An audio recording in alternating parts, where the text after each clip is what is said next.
Hello विद्यार्थी मित्रों, पहला विडियोમાં આપણે કેટલાક ઇન્ટરેસ્ટિંગ પ્રશ્નો અને એના જવાબો જોયા હતા, એની ડિસ્કસ કરી હતી. ચલો હવે આજે થોડા વધારે પ્રશ્નો જોઈએ. તો NEET questions and solutions only for toppers.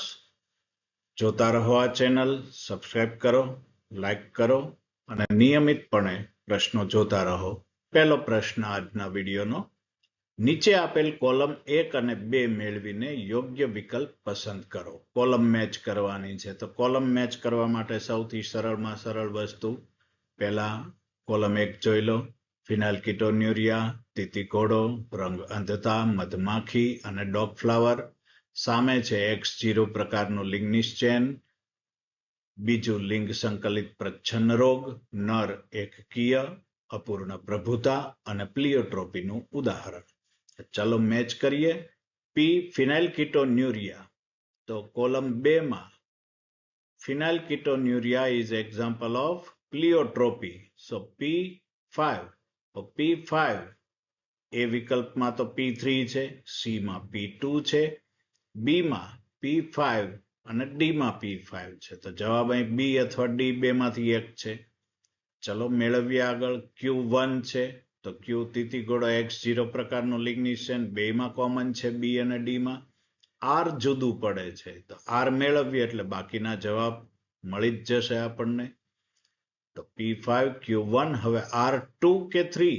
તો આર રંગ અંધતા, 2 લિંગ સંકલિત પ્રચ્છન્ન રોગ. યસ, લિંગ સંકલિત પ્રચ્છન્ન રોગ છે. અને R3 માં નર એકકીય નહીં, R2. તો જવાબ થઈ ગયો બી.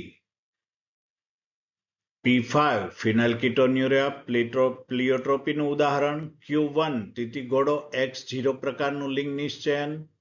R2 રંગ અંધતા, લિંગ સંકલિત પ્રચ્છન્ન રોગ. S3 મધમાખી, નર એકકીય.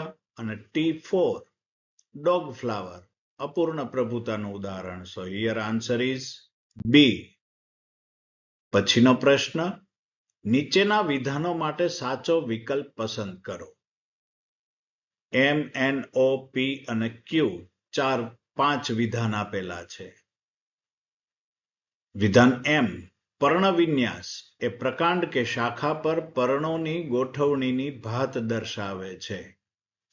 N: પંજાકાર સંયુક્ત પર્ણમાં પર્ણિકાઓ એક સામાન્ય બિંદુ પર જોડાયેલી હોય છે. સ્ટેટમેન્ટ O: પીછાકાર સંયુક્ત પર્ણમાં ઘણી બધી પર્ણિકાઓ એક સામાન્ય ધરી પર ગોઠવાયેલ હોય છે. P: પ્રકાંડનો એ વિસ્તાર કે જ્યાંથી પર્ણ ઉત્પન્ન થાય છે તેને ગાંઠ કહે છે. અને સ્ટેટમેન્ટ Q: પુષ્પ વિન્યાસ અક્ષ પર પુષ્પોની ગોઠવણીને જરાયુ વિન્યાસ કહે છે. ચલો આમાંથી સાચા વિધાન કયા છે, ખોટા કયા છે? તો વિધાન M: પર્ણવિન્યાસ એ પ્રકાંડ કે શાખા પર પર્ણોની ગોઠવણીની ભાત દર્શાવે છે. Yes, it is correct. N: પંજાકાર સંયુક્ત પર્ણમાં પર્ણિકાઓ એક સામાન્ય બિંદુ પર જોડાયેલી હોય છે. કરેક્ટ. O: પીછાકાર સંયુક્ત પર્ણમાં ઘણી બધી પર્ણિકાઓ એક સામાન્ય ધરી પર ગોઠવાયેલ હોય છે. કરેક્ટ. P: પ્રકાંડનો એ વિસ્તાર કે જ્યાંથી પર્ણ ઉત્પન્ન થાય છે તેને ગાંઠ કહે છે. Yes, it is also correct. અને Q: પુષ્પ વિન્યાસ અક્ષ પર પુષ્પોની ગોઠવણીને પુષ્પ વિન્યાસ કહેવાય, જરાયુ વિન્યાસ નહીં. તો M, N, O અને P 4 સાચા છે. એ વિકલ્પ છે બી. તો જવાબ થશે બી. M, N, O અને P સાચા. પછીનો પ્રશ્ન છે: નીચે આપેલ સમીકરણ માટે ખોટું વિધાન પસંદ કરો. W1 બરાબર W0 e⁻RT.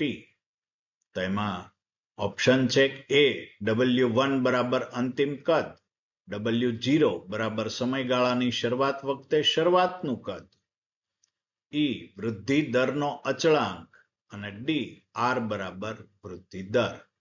તો આમાંથી ખોટું કયું છે? એ સાચું છે, બી પણ સાચું છે.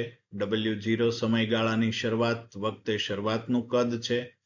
ઈ છે એ વૃદ્ધિ દરનો અચળાંક ન થાય, એટલે જવાબ થશે સી. એ ખોટું છે. ઈ છે એ બેઝ ઓફ નેચરલ લોગેરિધમ છે, એટલે ઈ એ ખોટું વિધાન થાય. સી માટે જવાબ સી. તો આવા જ પ્રશ્નો સાથે આપણે મળતા રહીશું. અહીંથી સમયાંતરે રજૂ થતા રહેશે આવા વિડીયો. જોતા રહો આ ચેનલ, લાઈક કરો, સબસ્ક્રાઇબ કરો. ટૂંક સમયમાં પાછા મળશું.